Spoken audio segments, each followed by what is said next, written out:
Hello viewers, আসসালামু আলাইকুম। কেমন আছেন সবাই? আশা করি সবাই ভালো আছেন। তো ভিউয়ার্স, আজকে আমি আপনাদেরকে দেখাবো কিভাবে আপনারা আপনাদের ফোন থেকে কোনো অ্যাপ্লিকেশন ছাড়াই অ্যাড ব্লক করতে পারবেন। তো চলুন ভিডিওটি সম্পূর্ণ দেখি এবং শেষ পর্যন্ত দেখি। ভিডিওটি দেখার পর ভালো লাগলে লাইক, কমেন্ট, শেয়ার করবেন, চ্যানেলটিকে সাবস্ক্রাইব করে দিবেন।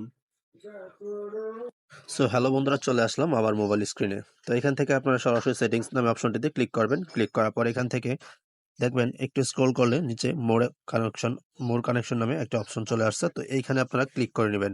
তো আমি এখান থেকে আপনাদেরকে দেখাচ্ছি। এই কানেকশন লেখাটা কিন্তু অবশ্যই থাকবে আপনাদের ফোনে, যদি অন্য কোনো ফোন থেকে থাকে। তো এখান থেকে প্রাইভেট ডিএনএস অপশনে ক্লিক করবেন। ক্লিক করার পর এখান থেকে প্রাইভেট ডিএনএস প্রোভাইডার এটাতে ক্লিক করবেন। আর এখান থেকে দেখতে পাচ্ছেন আমি একটা নোটপ্যাডে লিখে রাখছি। এই লেখাটুকু আপনারা কপি করবেন অথবা আগে থেকেই টাইপ করে নেবেন। লেখার পর এখান থেকে private DNS provider first name, এই ৩ নাম্বার যে অপশনটা দেখতে পাচ্ছেন এটাতে সিলেক্ট করবেন। তো ভিডিওটি ভালো লাগলে অবশ্যই লাইক, কমেন্ট, শেয়ার করবেন, চ্যানেলটিকে সাবস্ক্রাইব করবেন, পাশে থাকা বেল বাটনটি অন করে দিবেন।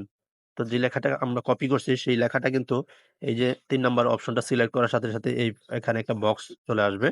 তো আমি এখানে ক্লিক করতেছি, আপনারা দেখেন। এখানে ক্লিক করলাম। এখানে ক্লিক করার পর নিচে যে ফাঁকা বক্সটা এটা কিন্তু ওপেন হয়েছে। তো এখানে আপনারা এটা পেস্ট করে দিবেন, দেওয়ার পর সেভে ক্লিক করে দিবেন। ব্যাস, দেখবেন এরপর থেকে আপনার ফোনে যদি অতিরিক্ত কোনো অ্যাড চলে আসতো, সেই অ্যাডগুলো কিন্তু এখান থেকে ব্লক হয়ে যাবে। আর অ্যাডগুলো আসবে না। বিশেষ করে এটা যদি আপনার যেমনি অনেক অ্যাপই করেন, অ্যাপের থেকে অনেক সময় অনেক ধরনের অ্যাড চলে আসে।